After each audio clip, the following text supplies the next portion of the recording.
Terima kasih Anda masih bersama kami dan sekarang kita akan lihat apa saja komentar warganet terkait kasus Arya Daru yang disampaikan melalui akun YouTube CNN Indonesia. Saya akan bacakan beberapa, ada pertanyaan dan juga pernyataan dari Kamitra Law Office 2041 harus naik ke penyidikan dan lakukan gelar perkara. Ini mungkin ya tadi seperti yang disampaikan oleh Pak Anton juga. Kemudian dari @Ariana Dia Faranisa 7354. Dalam kasus seperti ini, apakah temuan baru bisa menandakan adanya pola perilaku yang selama ini tersembunyi? Ada pertanyaan lain juga dari Naura Prilia 1527, apakah temuan baru ini memiliki dasar hukum yang kuat atau justru berpotensi menyesatkan arah kasus? Kemudian juga ada pertanyaan, Tuti Indrawani M8X, adakah temuan awal yang bertentangan dengan informasi yang beredar di media sosial? Boleh dikomentarin dulu? Ya, jadi saya melihat ini sebenarnya substansi permasalahan ini bukan pada hubungan asmara ya, saya boleh vulgar aja lah. Tapi ini ada satu kasus TPPO dan beberapa kasus human trafficking yang pernah ditangani almarhum. Almarhum pernah menjadi saksi kunci pada saat pengungkapan kasus TPPO Jepang. Dan beberapa kasus-kasus human trafficking baik itu di Kamboja, Myanmar, dan termasuk judol di situ. Almarhum mempunyai data-data yang cukup banyak, menurut informasi yang saya dapatkan. Nah, kenapa sampai ada tas ransel yang ditinggal di rooftop, tangga rooftop, dan laptop? Itu ada data-data by name, by address tentang hal-hal itu, yang mau diselamatkan almarhum. Kenapa ditinggalkan? Kenapa tidak diserahkan secara resmi misalnya? Bentar, ketika almarhum keluar dari GI, almarhum itu sudah kebingungan, seperti supir taksi yang diperiksa, dan kami mendapatkan itu, supir taksi yang diperiksa menerangkan bahwa almarhum seperti orang ketakutan. Dia menoleh kiri kanan sambil pegang handphone, menoleh ke belakang, seperti ada yang mengintip, mengikuti dia. Kemudian dia naik ke rooftop, itu sebenarnya untuk memastikan ada tidak yang masih mengikuti dia. Kami sudah periksa CCTV per jam, per menit. Ada beberapa kejanggalan miss di situ. Ketika dikatakan almarhum naik ke rooftop. Kemudian ketika almarhum turun, habis itu dia stop taksi di depan Kemlu. Tapi di CCTV yang lainnya memperlihatkan almarhum berada di gedung Pancasila. Di menit dan jam yang sama. Ini kan aneh. Yang menjadi aneh juga, mohon maaf saya potong, jika kemudian seseorang merasa dalam kondisi terancam Pak Nikolai, apalagi jika kemudian ada kuat dugaan berkaitan dengan kasus TPPO, apakah memang tidak melaporkan kepada atasan atau kepada timnya? Justru saya bilang periksa atasannya dong. Atasannya kan diperiksa. Penugasan-penugasan apa yang sudah pernah diberikan kepada yang bersangkutan? Bukan, komunikasi ketika berada dalam kondisi mungkin saja tadi ya? Ya, saya tidak tahu apakah si Arya Daru ini, almarhum, melapor kepada atasan atau tidak. Kenapa pilihannya ke Kemlu, kemudian kembali ke kos-kosan? Nah, itu yang saya sampaikan tadi. Kecurigaan kami, almarhum itu ke Kemlu untuk menyelamatkan itu data.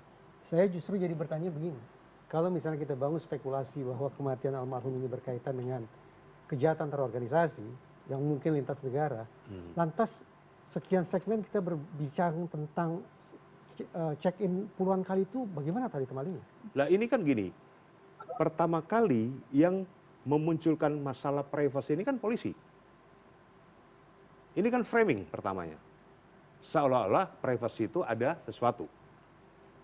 Sedangkan substansi permasalahan lain dari bidang pekerjaan almarhum.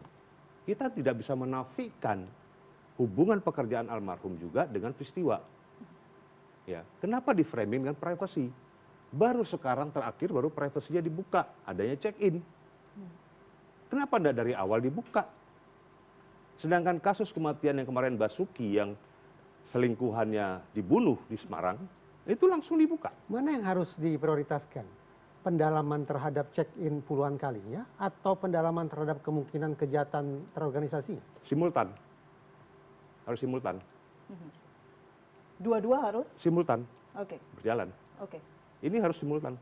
Tidak mungkin kalau tidak simultan. Nah, pintu masuk bisa dari check-in atau dari hal lain masalah pekerjaan.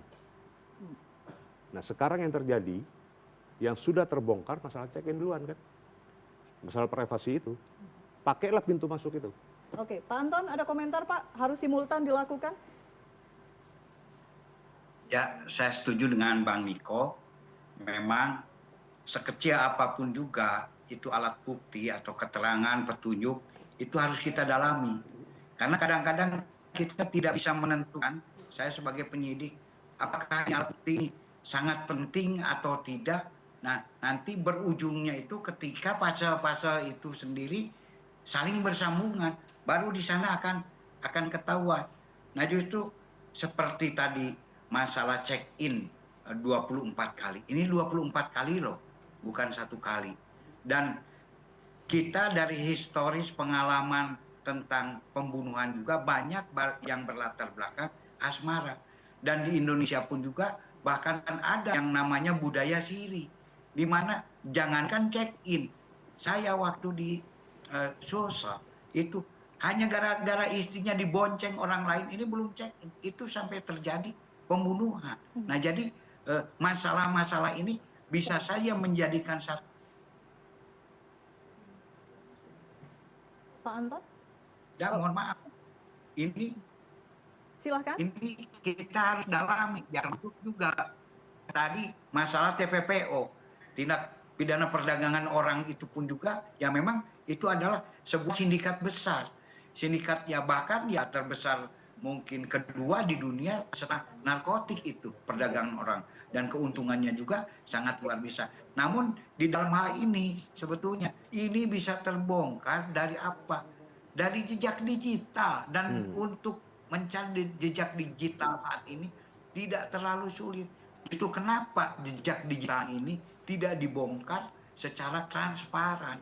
Nah, ini akan diketahui juga motif-motifnya, mulai dari 1 hari, 3 hari, seminggu. Ini akan tergambar dengan jelas. Baik. Mulai dari di mana dia berada, apa saja percakapannya. Nah, ini akan sangat mengungkap jelas apa yang sebetulnya terjadi. Jadi saya setuju dengan Bang Niko, dua-duanya juga sangat mungkin terjadi, merupakan satu jalan masuk untuk menuju apakah ini ada tindak pidana Baik, Pak atau Anton. tidak. Nah, itu yang ingin saya sampaikan. Elvira, Oke. saya boleh tanya satu Baik. pertanyaan lagi. Silahkan. Saya ingin bertanya juga, tapi silahkan. Laptop yang Pak Nikolai sebut dibawa-bawa oleh Arya Daru, itu di mana sekarang?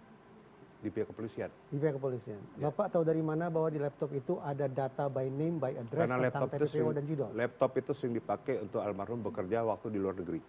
Iya, tetapi apakah waktu almarhum bekerja di luar negeri berkomunikasi dengan Bapak? Tentu Ya, tidak. enggak Jadi dari mana ini Bapak kan tahu di keterangan laptop itu ada data Ini kan by name, keterangan by dari address? keluarga, Pak. Dari keluarga. Iya.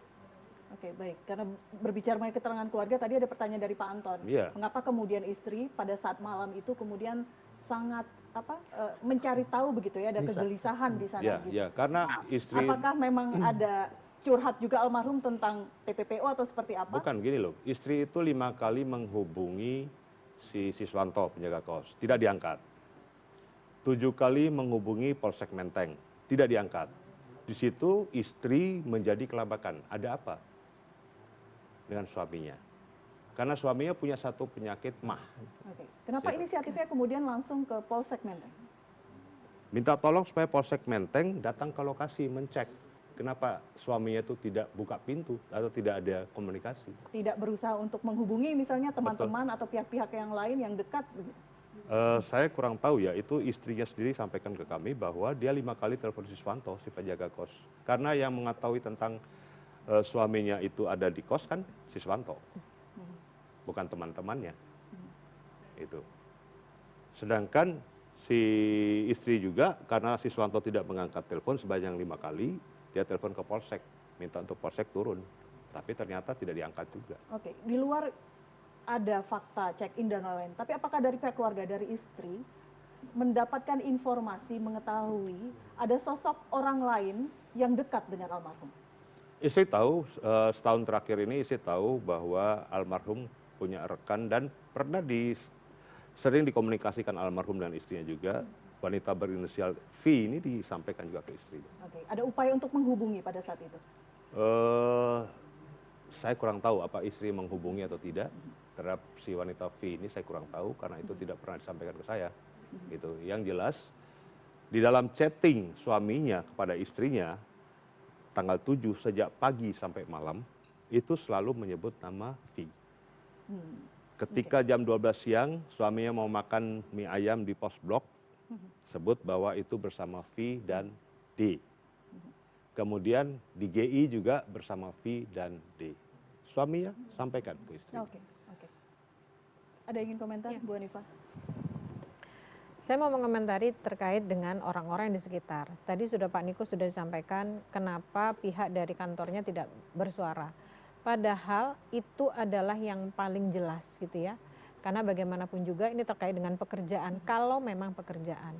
Artinya kan tidak hanya satu atau dua orang. Tapi banyak pihak yang mengetahui kapan dia ditugaskan. Dengan siapa dia bertugas. Tapi kalau ini sampai tidak disampaikan, kita perlu bertanya-tanya dan masyarakat pun bertanya. Makanya saya sepakat dengan Mas Riza bahwa respon masyarakat itu sangat-sangat penting karena ketika masyarakat mengawal kasus ini akan menjadi transparan dan mungkin pihak kepolisian akan merasa bahwa ini adalah dalam kontrol sosial gitu ya. Nah terkait dengan check-in yang 24 kali tadi itu. Menurut saya ini bukan sesuatu yang sederhana, ini sesuatu yang serius. Karena kalau sampai 24 kali, apakah iya selama 24 kali itu dia bekerja dalam proyek yang sama? Kalau tidak, berarti kan ada hubungan yang erat. Mungkin ada kondisi-kondisi atau konflik laten, karena setelah 24 kali berarti kan ada kondisi-kondisi ketergantungan emosional. Mungkin ada ketergantungan finansial dalam beberapa literatur. Tapi kalau tidak ada ketergantungan finansial berarti ada ketergantungan apa? Sehingga mereka tetap melakukan hubungan yang mungkin ditemukan dalam bukti 24 kali check-in itu. Nah ini kan perlu sekali diungkap karena bagaimanapun juga jawaban ini yang akan larinya akan ketahuan kenapa sampai korban kehilangannya.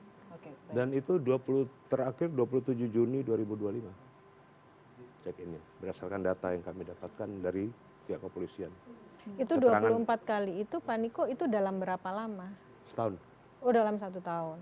Berarti dalam 1 tahun itu berarti sebulan bisa 2 kali. Nah, itu kan yang bisa menjawab kan pihak kantor. Karena apakah selama 2 kali dalam sebulan itu mereka punya proyek bersama? Ya. Iya, itu kan tapi sebetulnya di Jakarta. Itu kan menjadi sederhana. Kenapa tugasnya hanya di Jakarta mereka harus menginap? Sebetulnya benang merahnya menjadi sangat sederhana sebaiknya. Oke. Apakah fakta ini kemudian bisa membuat kasus ini naik ke tahap penyidikan? Kita akan bahas usai jeda, tetap bersama kami di Prime News. Betul.